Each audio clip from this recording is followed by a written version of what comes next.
Investment कैसे हासिल करनी है, लास्ट वीडियो में जब हमने बताया था कि जी अमीर बनने के 8 उसूल हैं, तो पहला उसूल यही था कि इन्वेस्टमेंट करनी है। लेकिन सवाल यहां पे ये आ जाता है कि बहुत सारे लोग, अच्छे लोग भी, उनके पास इन्वेस्टमेंट इस टाइम पे नहीं है। तो जनाब इन्वेस्टमेंट कैसे लेनी है, तो कुछ फैक्टर्स हैं, 7 कैटेगरीज हैं जहां से आपको इन्वेस्टमेंट मिल सकती है, 7 तरीके हैं जहां से आपको इन्वेस्टमेंट मिल सकती है। आपने अपने सिनेरियो में देखना है कि कहां पे आप फिट हो रहे हो, वहीं अपनी फिटिंग के मुताबिक आपने वहां पे इन्वेस्टमेंट के लिए कोशिशें करनी है। सबसे पहला जो है वो फैमिली एंड फ्रेंड्स हैं कि अपने दोस्तों और खानदान के लोगों की तरफ देखना है कि वो आपको इन्वेस्टमेंट दे सकते हैं या नहीं दे सकते।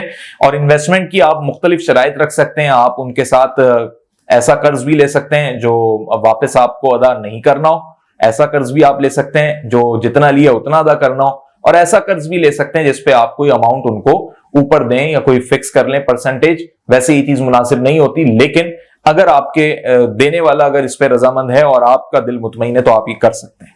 अब ये फैमिली एंड फ्रेंड्स को आप कैसे एंगेज करेंगे, कैसे आप इन्वेस्टमेंट की तरफ लेके आएंगे, इसमें सबसे बड़ी और इंपॉर्टेंट चीज है जो मेरी बेशतर वीडियोस में एक चीज आपको मिली होगी, ऑनेस्टी रखनी है आपने। क्योंकि ये आपके अपने लोग हैं, आपके अपने दोस्त हैं, आपके अपने खानदान के लोग हैं, आपके अपने रिश्तेदार हैं, आपके अपने एक घर में रहने वाले लोग भी हो सकते हैं, सगा भाई भी हो सकता है। इनके साथ कभी डिसऑनेस्टी नहीं करना, क्योंकि ये बहुत नाजुक रिलेशन होते हैं। जितने स्ट्रॉन्ग रिलेशन होते हैं उतने ही नाजुक भी होते हैं। तो कभी इनके साथ झूठ नहीं बोलना, जो प्लान है उसी प्लान पे रखना, और अगर इनकी मुशावरत आ रही हो तो उसमें से पॉजिटिव चीजों को जरूर कंसीडर करना। ये नहीं सोचना कि अगर वो कह रहा है कि नहीं यार तुम्हारा प्लान मुझे अच्छा नहीं लग रहा, ये तुम कैसी इन्वेस्टमेंट की बात कर रहे हो, मैं तो नहीं दे रहा, तुम डुबोने की बात कर रहे हो पैसा। तो अगर वो कह रहा है तो इसका मतलब है कि उसकी बात में कोई वजन है। और अगर वो इस वजह से कह रहा है कि वो देना नहीं चाह रहा, एक जवाब पैदा कर रहा है, तो उसके साथ तुम प्रॉपर डिस्कशन कर लो, जस्टिफाई हो जाए चीजें, लड़ाई झगड़े मत करना। फ्रेंड्स के साथ भी यही कर सकते हो तुम, और जिसकी जितनी हैसियत है उससे ज्यादा उससे रिक्वेस्ट मत करना। यानी तुम्हें लगता है यार तुम्हारा दोस्त है, वो भी एक स्ट्रगलिंग लाइफ में जॉब कर रहा है, या स्टूडेंट हो सारे, या चलो अच्छी जॉब कर रहे हो, 2-2, 3-3 लाख रुपए महीने की इनकम है, और तुम्हें लग रहा है साल भर में यार इतनी तो इन्होंने जमा पूंजी की भी होगी कि 5-5 लाख इन्वेस्ट कर सकते हैं, और ऐसे 10 दोस्त तुम्हें मिल रहे हैं तो 5 मिलियन की तुम्हारी इन्वेस्टमेंट तैयार हो जाएगी। लेकिन इनके साथ डिसऑनेस्टी अगेन मत करना, बिठा के तसल्ली से बात करना। नहीं देना चाह रहे हो तो फोर्स भी मत करना, रिलेशन बस खराब नहीं करना। दूसरा स्टेप क्या है जनाब, स्मॉल बिजनेस लोन। बहुत सारे बैंक्स ये लोन देते हैं, बहुत सारी इन्वेस्टमेंट कंपनीज ये लोन देती हैं, लेकिन इसकी बड़ी कड़ी शराइत होती है। आपको पढ़ा लिखा होना इसमें सबसे इंपॉर्टेंट है, आपको प्रपोजल राइटिंग आनी चाहिए, आपकी जो फाइनेंशियल रिपोर्ट तैयार हो रही है या जो आप प्रपोज कर रहे हो, वो सारी चीजें उनकी रिक्वायरमेंट, उनकी डॉक्यूमेंटेशन के मुताबिक होनी चाहिए। अगर आप पढ़े लिखे नहीं हो तो आपको पहले एक बंदा ऐसे तलाश करना होगा, चाहे वो फ्री में आपको एक काम करके दे या आपसे कुछ पैसे चार्ज करे, लेकिन ये डॉक्यूमेंटेशन आपकी प्रॉपर होनी चाहिए, लीगली तमाम चीजें उसके अंदर प्रॉपर होनी चाहिए, यानी आपका एनआईसी वगैरह सारी चीजें। बहुत सारे ऐसे भी लोग हैं, बच्चे हैं, नए स्टार्टअप्स लेते हैं, एनआईसी नहीं बने हुए होते तो उनको कोई भी लोन वगैरह नहीं देगा। जो इनिशियल डॉक्यूमेंट्स होते हैं, ना सिर्फ सीएनआईसी बल्कि और भी बहुत सारे डॉक्यूमेंट्स होते हैं, लोगों के बैंक अकाउंट्स नहीं होते और इन्वेस्टमेंट के लिए ट्राई मार रहे होते हैं, तो जब कंपनी रजिस्टर्ड नहीं कराई, आपके पास इन्वेस्टमेंट नहीं है, तो यानी ये वो इनिशियल पॉइंट्स हैं जहां आप स्मॉल बिजनेस लोन के लिए एलिजिबल नहीं होते, यानी आप अहल नहीं होते। तो आपको ये सोच के इधर हाथ लगाना है कि जनाब मेरी अहलियत है तो मुझे स्मॉल बिजनेस लोन मिलेगा, नहीं है अहलियत तो दिमाग से निकाल दो ये चीज, अदरवाइज तुम डीमोटिवेट हो जाओगे। तीसरा पॉइंट है स्मॉल बिजनेस ग्रांट्स। ये बड़ी अच्छी चीज है।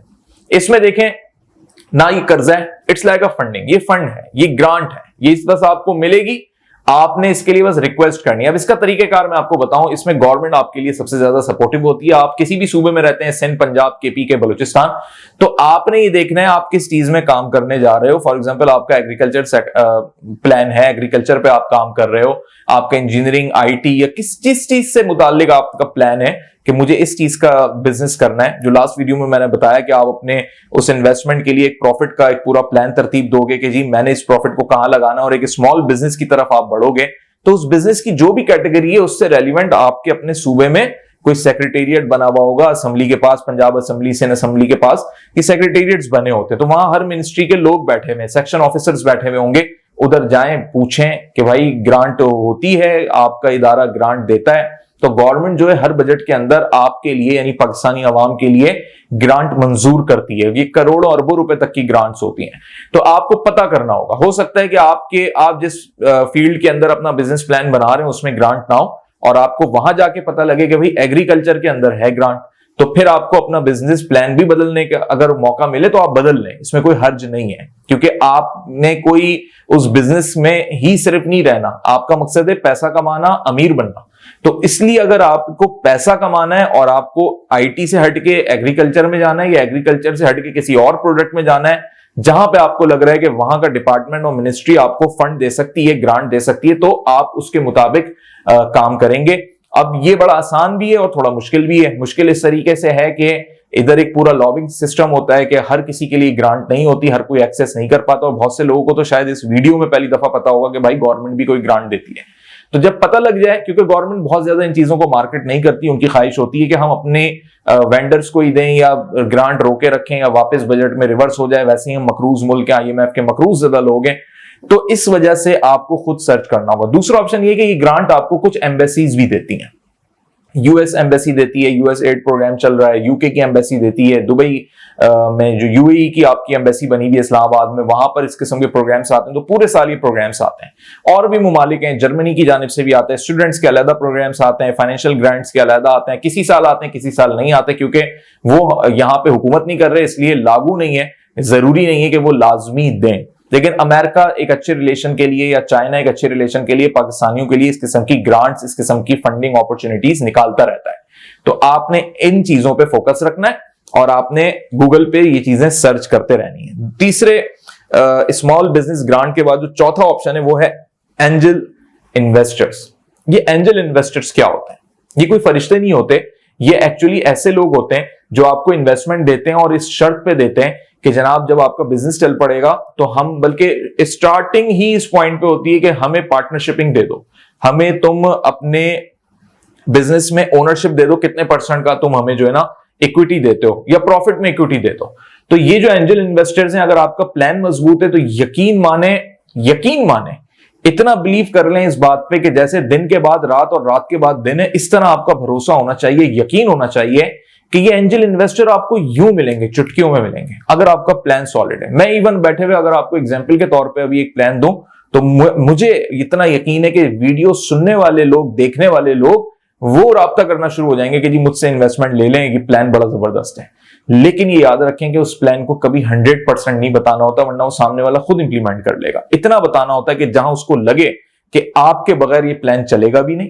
फॉर एग्जाम्पल 3 दोस्त हैं, उन तीनों दोस्तों ने ये डिसाइड किया कि भाई हमें जो क्लाइंट्स मिलेंगे, एक सॉफ्टवेयर हाउस बनाते हैं और सॉफ्टवेयर हाउस के लिए जो हमें कस्टमर मिलेंगे, क्लाइंट्स मिलेंगे, वो यूके, यूएस, कनाडा से मिलेंगे। मैं डेवलपर हूं, डेवलपमेंट कर सकता हूं, मैं ऐप डेवलप कर सकता हूं, दूसरा दोस्त जो है वो उसकी डिजिटल मार्केटिंग कर सकता है, और जो तीसरा बंदा है उसने इन्वेस्टमेंट करनी है। अब जो इन्वेस्टर था उसके माइंड में ये चीज चलने लग गई कि यार ये बिजनेस तो मैं खुद भी कर सकता हूं, लेकिन वो फंस गया क्योंकि ना वो डेवलपर था ना उसे डिजिटल मार्केटिंग आती थी, तो उसे दोनों बंदों की जरूरत थी। इसलिए उसने सोचा कि अगर मैं इनके मुताबिक इन्वेस्टमेंट देता हूं तो ये बिजनेस प्लान चल जाएगा, और अगर मैं खुद से ये सारा प्लान तरतीब देता हूं तो जितनी इन्वेस्टमेंट ये मांग रहे हैं उससे ज्यादा मुझे इन्वेस्ट करना पड़ेगा। तो उसने सोचा कि बेहतर है कि मैं इनके साथ ही कर लूं। फिर वो इस ऑप्शन पे आया कि भाई मुझे इक्विटी कितनी दोगे, यानी जब आपसे कोई इक्विटी की बात करेगा ना तो इसका मतलब है कि आपका बिजनेस प्लान 99% सक्सेसफुल है उसकी नजर में। अगर वो इक्विटी की बात नहीं करेगा तो इसका मतलब ये नहीं कि आपका बिजनेस प्लान सक्सेसफुल नहीं था, इसका मतलब ये कि आपने इतना ज्यादा बिजनेस प्लान उसके सामने एक्सप्लोर कर दिया कि अब उसे आपकी जरूरत ही नहीं। वो कह रहा है कि ये तो मैं खुद ही कर लूंगा मार्केट से बंदे हायर करके, थैंक यू आपने मुझे मशवरा दिया। तो बहरहाल आपने एंजल इन्वेस्टर के सामने अपना एक प्रपोजल रखना होता है, अपना पलड़ा इसमें भारी रखना होता है, और अगर प्लान मजबूत है तो यकीन माने आपको विद इन अ मंथ ये एंजल इन्वेस्टर आपके साथ कनेक्ट हो जाता है। उसके बाद आते हैं वेंचर कैपिटल, जो कि 5वां बड़ा इन्वेस्टर होता है, यानी 5वीं कैटेगरी है इन्वेस्टमेंट लेने की जहां से आप ले सकते हैं। वेंचर कैपिटल से वो कंपनीज होती हैं, इदारे होते हैं, बैंक्स होते हैं ज्यादातर, जिन्होंने एक अमाउंट रखी होती है, इनका एक कॉर्पोरेट सोशल रिस्पॉन्सिबिलिटी का एक फर्ज होता है, इनके पूरे सालाना रेवेन्यू में से 1% ऐसा होता है जो वो चाहते हैं कि जनाब हमने ये इन्वेस्ट करना है ताकि इससे मुआशरे के अंदर नई नौकरियां पैदा हो जाएं, नई ग्रोथ हो जाए। ये किसी एक्टिविटी में भी ये फंड लग सकता है, ये फंड जो है किसी इंक्यूबेशन में भी लग सकता है। तो अब आपको ये जो वेंचर कैपिटल वाले लोग हैं, ये मल्टीनेशनल कंपनीज हो सकती हैं, अब आपको फिर इनकी तरफ देखना है, जाना है, सर्च करना है, ऐसी कंपनियों को तलाश करना है। अगेन आपका प्लान इतना मजबूत होना चाहिए कि वहां पर ये आपके प्लान के आगे बेबस हो जाएं कि ये आपको दें, क्योंकि इन कंपनीज में सबसे ज्यादा लॉबिंग चलती है। जैसे गवर्नमेंट इदारों में चलती है, वहां तो सिलेक्टेड वेंडर्स होते हैं, यहां पर कमीशन चलता है, खुला कमीशन चलता है कि वो आपको अगर 1 मिलियन की दे रहे हैं, वेंचर कैपिटल आपको मिल रहा है, तो उसके अंदर उनकी ये ख्वाहिश होती है, जो बीच के इनके लोग होते हैं, एम्प्लॉय लेवल के, एग्जीक्यूटिव लेवल पे भी होते हैं समटाइम, तो वो अपनी ख्वाहिश रखते हैं कि हमें कितना % किकबैक दोगे। और गवर्नमेंट इदारों में भी जब आप जाएंगे तो हो सकता है वहां पर भी मामला हो, लेकिन वहां ये मत कीजिएगा, क्योंकि ये फिर रिश्वतखोरी में आ जाता है और फिर आप एक गलत काम में आ जाएंगे, ना आप कामयाब हो पाएंगे और ना अगर गवर्नमेंट की पकड़ में आ गए तो आप कल को पकड़े भी जाएंगे, नैब आपके ऊपर इंक्वायरी भी बिठा देगा। वेंचर कैपिटल के बाद आता है आपके कनेक्शन। ये सबसे बेहतरीन वे है इन्वेस्टमेंट का, जो मुझे पर्सनली बहुत पसंद है। कनेक्शंस क्या होते हैं? आप पैदा हुए हैं एक मुल्क में, आपने अपनी जिंदगी गुजारी है, 25-30 साल तो गुजार ही चुके हैं शऊर हासिल करने के बाद, या 10-15 साल गुजार चुके हैं, तो इन 10-15 सालों में कनेक्शंस कितने बनाए, PR कितनी डेवलप की, आपको कितने लोग जानते हैं, किस हवाले से जानते हैं, किस तरह के लोग जानते हैं, किस तरीके के, किस लेवल के लोग जानते हैं। अगर गरीब लोग सब आपको जानते हैं तो भाई आपके कनेक्शन वीक है। अगर मिडिल क्लास लोग आपको जानते हैं तो आपके कनेक्शन ऐसे हैं कि बस आप उनके साथ बैठ के ग्रोथ का सोच सकते हैं, लेकिन हो नहीं सकती वो। लेकिन अगर आपका सर्कल एलीट क्लास है, आपके कनेक्शन एलीट क्लास में, ऐसे लोगों में जो अमीर लोग हैं, या मिडिल क्लास में भी चलें, ऐसे लोग हो सकते हैं लेकिन पैसे वाले लोग हैं, या ऐसी कम्युनिटी है जो पैसा लगा सकती है, उसका जहन ऐसा है, तो फिर इसका मतलब है कि आपके कनेक्शंस स्ट्रांग हैं। अब आपको खुद ये जज करना है।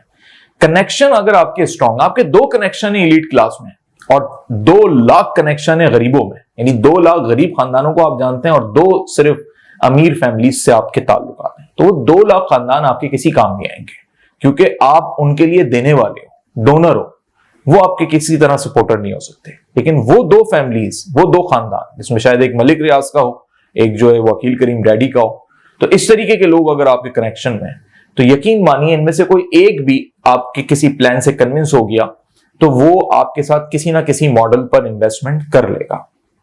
तो ये कनेक्शन वाली जो इन्वेस्टमेंट है ये सबसे बेस्ट होती है। इसके लिए मैं कहता हूं कि आप अगर स्टूडेंट लाइफ से ही मेहनत कर लें तो बेस्ट होता है, क्योंकि जब आप प्रैक्टिकल लाइफ में जाते हैं और सोशल मीडिया के इस दौर में आपके कनेक्शन बनना बहुत आसान होता है। लेकिन वो कनेक्शन इस तरह नहीं बनते कि बस आपने किसी को ऐड कर लिया और आपने नेक्स्ट डे उससे राब्ता कर लिया।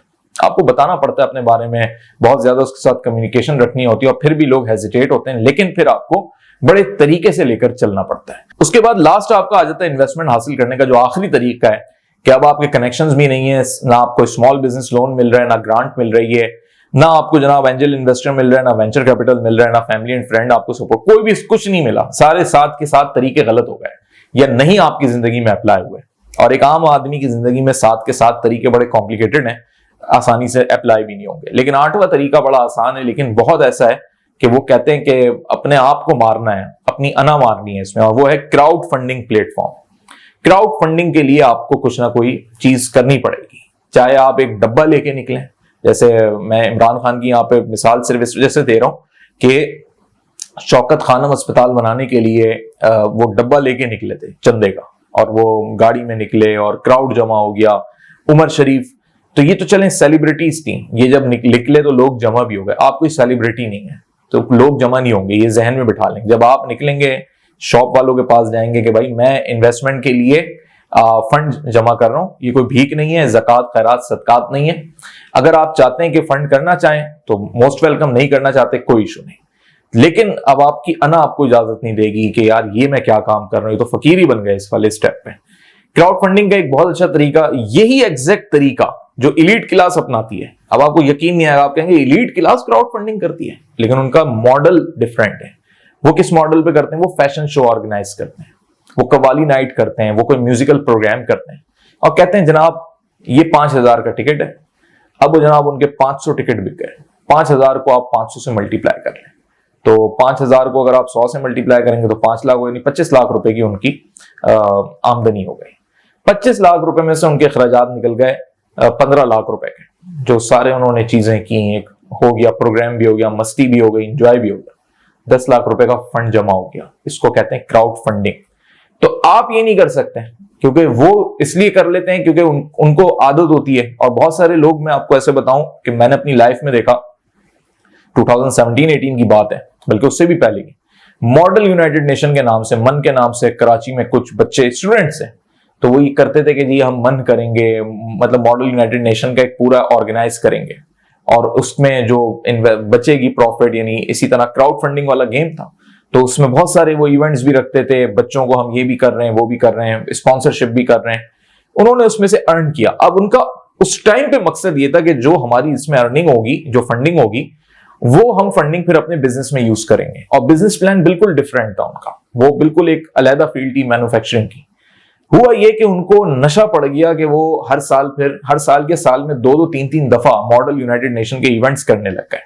और नशा ये लग गया कि वो आज तक यही काम कर रहे हैं, क्योंकि पहले उनको 10-15 लाख की आमदनी हो गई थी, अब उन्हें 50 लाख रुपए तक की आमदनी हो जाती है। तो उन्होंने ही सोचा कि ये फंडिंग जो हम पहली दफा लगा लेते हैं और वो किसी मैन्युफैक्चरिंग बिजनेस में लगाते हैं, उन्होंने टॉवल का कोई बिजनेस करना था, वो एक्सपोर्ट करनी थी, बड़ा अच्छा प्लान था, लेकिन वो उस प्लान के 1% चीज पे भी नहीं गए, क्योंकि उन्होंने सोचा यार ये तो मजा आ रहा है इस काम में तो मॉडल यूनाइटेड नेशन का एक सोशल इवेंट भी होता है, उसमें बड़ा डांस पार्टी भी होती है उसमें, तो इसमें मजा भी आ रहा है, एंटरटेनमेंट भी है, एंजॉयमेंट भी है और उनकी अर्निंग भी है। अब उनके पास गाड़ी भी है, मतलब उन्होंने एक प्रोफेशन ही बना लिया। और वो बिल्कुल मतलब समझे पास आउट हुए वे फ्रेश ग्रेजुएट हैं और कहीं कहीं अब वो जॉब्स में भी लग गए, लेकिन उन्होंने अपना एक्चुअल इसको बिजनेस बना लिया है, एक अपना ब्रांड बना लिया है। तो कहने का मकसद ये है कि खैर आपने ये नहीं करना, लेकिन क्राउड फंडिंग हो सकती है। क्राउड फंडिंग का एक ये तरीका भी और एक वो तरीका भी है कि जिसमें आप डब्बा लेके निकलें और आप क्राउड में जाएं, जहां क्राउड जमा है। बहुत सारे लोग जो हैं वो वहां उन जगहों पे चले जाते हैं जहां से ट्रैफिक बहुत ज्यादा गुजर रहा होता है, और इसमें ज्यादातर वो लोग क्राउड फंडिंग कर रहे होते हैं जो किसी अच्छे काम के लिए कर रहे हैं चीज। तो आपको फिर अपने बिजनेस प्लान को भी कनेक्ट करना पड़ेगा किसी सोशल रिस्पॉन्सिबिलिटी से, वरना लोग इस तरह फंड नहीं करेंगे। वो कहेंगे बिजनेस तुम्हारा, काम तुम कर रहे हो, मुझसे क्यों फंड मांग रहे हो। और ये कोई बड़ी फंडिंग भी नहीं होगी क्राउड की, मैं आपको बताऊं। अगर कोई 500,000 रुपए भी दे दे बहुत बड़ी बात है, वरना लोग आपको शायद फकीर ही समझें। तो इसलिए लोग क्राउड फंडिंग की तरफ नहीं जाते, और जाते हैं तो उस मॉडल पे जाते हैं जिसमें कोई इवेंट ऑर्गेनाइज कर रहे होते हैं, कोई स्पॉन्सर अमाउंट होती है, टिकट्स बिक रहे होते हैं, इस तरीके का मामला होता है, या आपको किसी सेलिब्रिटी को अपने साथ ऐड करना होता है इसमें। तो ये वो 7 उसूल हैं जिसके जरिए इन्वेस्टमेंट आपको मिल सकती है।